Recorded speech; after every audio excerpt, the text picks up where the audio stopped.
Ayat hari ini adalah Mazmur 23, ayat 1-6. Mari kita baca bersama. Mazmur Daud.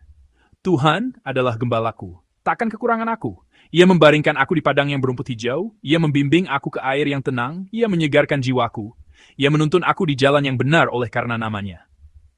Sekalipun aku berjalan dalam lembah kekelaman, aku tidak takut bahaya, sebab Engkau besertaku. Gadamu dan tongkatmu, itulah yang menghibur aku. Engkau menyediakan hidangan bagiku di hadapan lawanku. Engkau mengurapi kepalaku dengan minyak. Pialaku penuh melimpah. Kebajikan dan kemurahan belaka akan mengikuti aku seumur hidupku, dan aku akan diam dalam rumah Tuhan sepanjang masa. Amin. Hari ini saya akan berbagi firman Tuhan dengan judul Hal yang harus diketahui domba.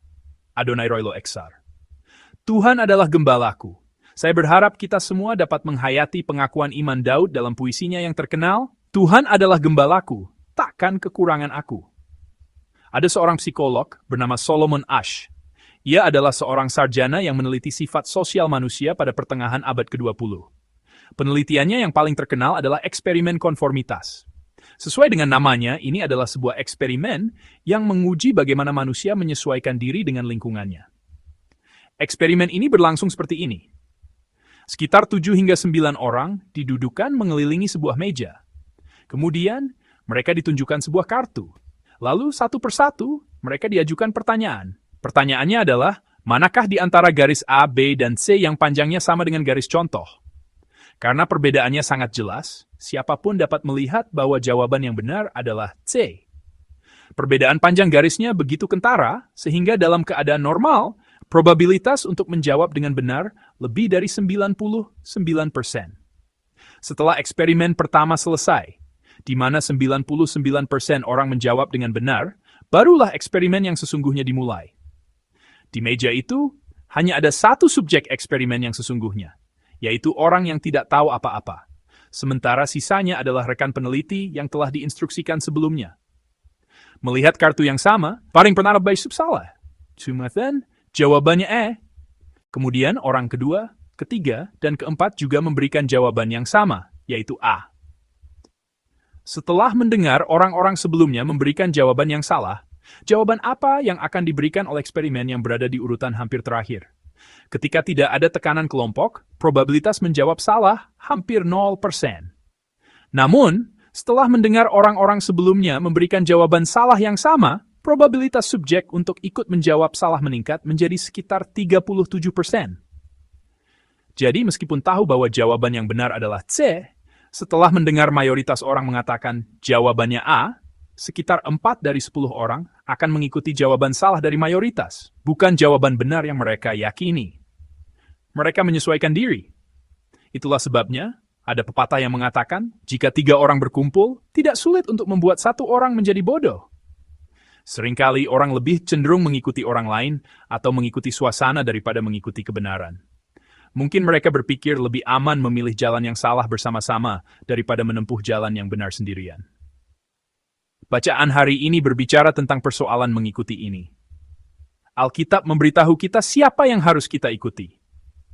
Hari ini, kita akan melihat bersama puisi Daud yang sangat kita kenal, Mazmur 23, dari sudut pandang ini. Orang berpikir bahwa untuk menjalani hidup agar tidak gagal, mereka harus mengetahui banyak hal. Mereka mengatakan bahwa kita harus tahu bagaimana zaman berubah dan bagaimana pemikiran orang berubah. Kita harus tahu pekerjaan apa yang akan hilang dan pekerjaan apa yang akan menjanjikan di masa depan. Bahkan akan lebih baik jika kita tahu sebelumnya daerah mana yang harga propertinya akan naik. Mereka mengatakan ada golongan orang tertentu yang baik untuk dikenal. Dan kita harus membangun koneksi dengan orang-orang penting. Dunia mengatakan bahwa untuk bertahan hidup, kita harus mengetahui berbagai hal seperti ini. Namun, benarkah demikian? Apakah kita benar-benar harus mengetahui semua itu untuk menjalani hidup? Mengenai hal ini, Alkitab berkata, cukup tahu satu hal saja. Jika gagal, dan itu semua menjadi tim darbrant. Dan itu tahu sehabau, yaitu mencintai change Brazilian trikit. Cukup dengan mengetahui siapa yang harus diikuti, demikianlah Alkitab memberitahu kita. Mari kita baca bersama firman Tuhan dalam bacaan kita hari ini, ayat 1 dan 2. Mazmur Daud. Tuhan adalah gembalaku, takkan kekurangan aku. Ia membaringkan aku di padang yang berumput hijau. Ia membimbing aku ke air yang tenang. Amin. Daud bernyanyi, takkan kekurangan aku. Alasannya penting. Mengapa ia tidak kekurangan? Alasannya hanya satu. Tuhan adalah gembalaku. Alasan seekor domba dapat berbaring di padang yang berumput hijau dan berjalan menuju air yang tenang, yaitu alasan ia dapat menapaki jalan kehidupan tanpa tersesat. Bukanlah karena ia pintar. Dunia mungkin akan berkata, domba harus tahu banyak hal untuk bisa bertahan hidup. Domba harus mempelajari geografi untuk tahu di mana padang rumput hijau berada. Domba harus punya banyak pengalaman untuk tahu di mana ada air yang tenang. Dunia mengajarkan bahwa untuk sukses dan menang dalam persaingan, kita harus tahu segalanya. Semakin banyak tahu, semakin menguntungkan. Namun, Alkitab tidak berkata demikian. Alasan mengapa domba dapat berbaring di padang yang berumput hijau dan tiba di air yang tenang tanpa tersesat, menurut Alkitab, bukanlah karena domba mengetahui semua hal itu. Alkitab mengatakan bahwa domba cukup mengetahui satu hal saja, yaitu mengenal gembalanya. Pertama, hal yang harus diketahui domba adalah siapa gembalanya. Jika domba hanya mengenal siapa gembalanya, ia dapat berbaring di padang yang berumput hijau. Jika domba hanya mengenal satu pribadi, yaitu Tuhan Allah, gembalanya, ia dapat menuju ke air yang tenang. Bacaan hari ini dengan jelas mengatakannya. Domba hanya perlu mengetahui bahwa Tuhan adalah gembalaku, dan ia hanya perlu mengikuti gembala itu. Maka itu sudah cukup. Dengan demikian, domba itu tidak akan pernah tersesat dan tidak akan pernah kekurangan. Apakah saudara ingin hidup di padang yang berumput hijau dan tinggal di tepi air yang tenang? Saya berharap saudara menjalani kehidupan yang mengenal dan mengikuti satu pribadi, yaitu Allah. Terkait hal ini, ada sesuatu yang saya khawatirkan akhir-akhir ini, yaitu meluasnya penggunaan kata tren. Belakangan ini, orang menjadi lebih tertarik pada bagaimana orang lain hidup. Dan ketertarikan ini mewujud dalam bentuk tren atau moda. Orang-orang pun berusaha keras mengikuti tren itu agar tidak ketinggalan zaman. Bahkan entah sejak kapan kata tren ini masuk ke dalam gereja. Ada seseorang yang setiap tahun menerbitkan buku dengan judul yang menggabungkan kata gereja dan tren. Penulis buku ini menjadi terkenal melalui media sosial, dan ia adalah salah satu orang yang paling populer untuk diundang ke seminar atau lokakarya gereja. Saya sama sekali tidak berpikir bahwa buku ini salah atau penulis ini aneh. Sebaliknya, saya pikir para pemimpin gereja perlu merujuk pada buku-buku seperti ini. Pandangan dari luar gereja seringkali bersifat objektif, sehingga dapat membantu kita melihat hal-hal yang tidak kita sadari dari dalam. Namun cukuplah sampai di situ. Buku itu harus dibaca hanya sebatas referensi. Masalahnya adalah selalu ada orang yang mengikuti materi semacam itu tanpa bersikap kritis. Kepada orang-orang seperti itu, saya ingin bertanya, apakah gereja harus mengikuti tren? Apakah standar gereja adalah tren? Jika gereja tertinggal dari tren, apakah gereja akan menyusut dan lenyap? Saudara-saudari yang terkasih, tidak demikian. Gereja harus berpegang teguh pada esensinya. Alkitab adalah esensi kita dan Alkitab adalah standar kita, bukan tren. Yang harus kita periksa adalah apakah gereja kita sudah berjalan sesuai Alkitab. Apakah pelayanan kita sudah Alkitabiah? Oleh karena itu, kita harus dapat membedakan dengan baik apa yang harus kita ikuti dan apa yang tidak boleh kita ikuti. Pribadi yang harus diikuti oleh domba hanyalah satu, yaitu Allah kita. Saya memberkati saudara dalam nama Tuhan, agar kita semua menjadi jemaat yang sadar bahwa Tuhan Allah adalah gembala kita dan hidup dengan setia mengikutinya. Lalu apa yang akan terjadi jika kita setia mengikuti Allah, gembala kita? Hal kedua yang harus diketahui domba adalah ini. Mari kita baca bersama firman Tuhan dalam bacaan kita hari ini, ayat 6. Kebajikan dan kemurahan belaka akan mengikuti aku seumur hidupku, dan aku akan diam dalam rumah Tuhan sepanjang masa. Amin. Bagi orang yang setia mengikuti gembalanya, Allah akan membuat hal-hal lain mengikuti mereka. Prinsip ini sangat penting. Jika kita mengikuti Tuhan, hal-hal lainnya akan mengikuti kita. Melalui bacaan hari ini, Tuhan kita berjanji, kebajikan dan kemurahan akan mengikuti kita seumur hidup. Di sini kita harus ingat, ada yang harus diikuti dan ada yang akan mengikuti. Kita harus mengingat ini dengan jelas. Orang seringkali bingung antara keduanya. Mereka tidak mengikuti apa yang seharusnya diikuti.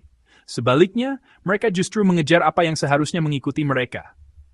Orang mencoba mengejar uang, kehormatan, popularitas, dan pujian orang lain. Kebanyakan orang hidup dengan berusaha untuk mendapatkan hal-hal seperti itu. Namun, hal-hal ini bukanlah sesuatu untuk dikejar, melainkan sesuatu yang akan mengikuti. Jika kita hanya mengikuti satu pribadi, yaitu Tuhan kita, maka semua hal lainnya akan datang dengan sendirinya. Inilah kehidupan orang percaya. Kehidupan Daud, pemazmur hari ini, juga seperti itu. Bagaimana Daud mendapatkan tahta kerajaan? Apakah ia mengejar tahta, berusaha merebutnya, atau berambisi menjadi raja? Tidak, Daud tidak mengejar tahta. Daud hanya mengikuti Tuhan. Ia tidak merencanakan pemberontakan atau mengumpulkan kekuatan untuk menjadi raja. Ia juga tidak meminta bantuan dari negara lain. Daud hanya pergi kemanapun Tuhan perintahkan. Ia taat melepaskan apa yang Tuhan perintahkan untuk dilepaskan. Itulah sebabnya ia tidak perlu bergantung pada tentara Filistin. Dan karena itu pula, ia dapat meninggalkan benteng Moab. Ketika Daud melakukannya, ia sama sekali tidak menjauh dari jalan menuju takhta. Sebaliknya, Daud justru berjalan lebih cepat di jalan itu. Takhta kerajaan itu datang sebagai berkat karena ia mengikuti Tuhan. Ia tidak menjadi raja dengan mengejar jalan menjadi raja.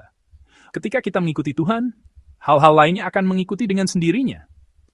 Kita, sebagai orang percaya, harus dapat membedakan antara apa yang harus diikuti dan apa yang akan mengikuti. Kita seringkali melakukannya secara terbalik.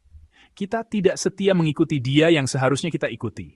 Malah kita sibuk mengejar hal-hal yang seharusnya tidak kita kejar. Akibatnya, kita tidak dapat sampai ke padang rumput hijau dan air yang tenang. Kita juga tidak dapat hidup menikmati kebajikan dan kemurahan seumur hidup kita. Saya memberkati saudara sekalian dalam nama Tuhan, agar kita setia mengikuti satu pribadi yang harus kita ikuti, yaitu Allah. Dan melalui ketaatan ini, menikmati berkat di mana segala sesuatu yang baik akan datang mengikuti kita. Akhirnya, orang seperti apakah yang mengikuti Tuhan? Dengan sikap seperti apa ia hidup? Hal ketiga yang harus diketahui domba adalah ini. Orang yang mengikuti Tuhan adalah orang yang tahu cara menempatkan nama Tuhan di urutan pertama, bukan namanya sendiri. Dalam Mazmur hari ini, Daud menyebut nama Tuhan terlebih dahulu. Mari kita baca bersama lagi ayat 1. Mazmur Daud. Tuhan adalah gembalaku, takkan kekurangan aku. Amin. Nama Tuhan Allah tertulis di urutan paling pertama dalam puisi ini. Ini memang sebuah gaya puitis, tetapi dari sini kita dapat menemukan sikap hati seorang yang mengikuti Tuhan. Puisi Daud dalam Mazmur ini diawali dengan nama Tuhan. Daud menempatkan nama Allah, Yahweh, di tempat yang paling utama, bahkan sebelum menyebut dirinya sendiri. Hati yang mendahulukan nama Tuhan adalah hati yang berkata, Tuhan, silakan berjalan di depan.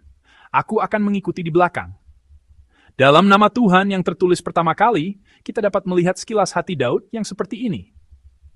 Orang yang mengikuti Tuhan adalah orang yang menempatkan nama Tuhan di tempat pertama dalam segala hal, yang memprioritaskan Tuhan di setiap saat, dan memikirkan Tuhan terlebih dahulu dalam setiap situasi kehidupan.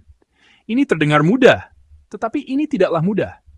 Kita sering mengalami bagaimana prioritas iman yang kita bangun seringkali runtuh. Terlalu sering nama kita sendiri lebih diutamakan daripada nama Tuhan. Terlalu sering nama anak-anak kita atau nama pekerjaan kita muncul lebih dulu daripada nama Tuhan. Tuhan harus selalu menjadi yang pertama. Lagu Daud dalam Mazmur 23 ini menunjukkannya dengan baik. Daud mendahulukan nama Tuhan. Bagaimana Tuhan akan menanggapi orang yang mendahulukan namanya seperti ini? Jawabannya ada di ayat 3. Mari kita baca bersama ayat 3. Ia menyegarkan jiwaku. Ia menuntun aku di jalan yang benar oleh karena namanya. Amin. Sebagaimana telah kita renungkan sebelumnya, Tuhan menghormati orang yang menghormati namanya. Atas dasar apa ia menghormati mereka? Justru oleh karena namanya sendiri. Bagi orang-orang yang memanggil namanya Yahweh terlebih dahulu. Bagi mereka yang mengutamakan nama Yahweh dalam hidup mereka. Bagi mereka yang menghormatinya sebagai yang pertama, Tuhan akan bertindak. Justru oleh karena nama Yahweh itu, demi namanya sendiri, ia akan menuntun jalan mereka di jalan yang benar dan memberkati mereka. Daud, oleh karena nama Yahweh yang ia dahulukan, menerima berkat untuk menikmati bimbingan Tuhan seumur hidupnya dengan berkelimpahan. Saudara-saudari terkasih, inilah hal yang harus diketahui domba. Cukup dengan mengenal siapa gembalanya. Meskipun kita tidak tahu di mana padang rumput itu, meskipun kita tidak tahu di mana sumber air berada, jika kita mengenal dengan jelas siapa yang membimbing kita, kita tidak perlu khawatir akan tersesat. Kita akan selalu menjalani kehidupan yang tidak berkekurangan. Dan domba harus mengikuti gembala itu. Tinggalkanlah semua hal yang selama ini ingin saudara kejar. Pandanglah satu pribadi yang harus saudara ikuti. Dan ikutilah dia, Allah gembala kita. maka saudara akan mengalami bahwa hal-hal yang dahulu saudara kejar tanpa disadari, kini mengikuti saudara.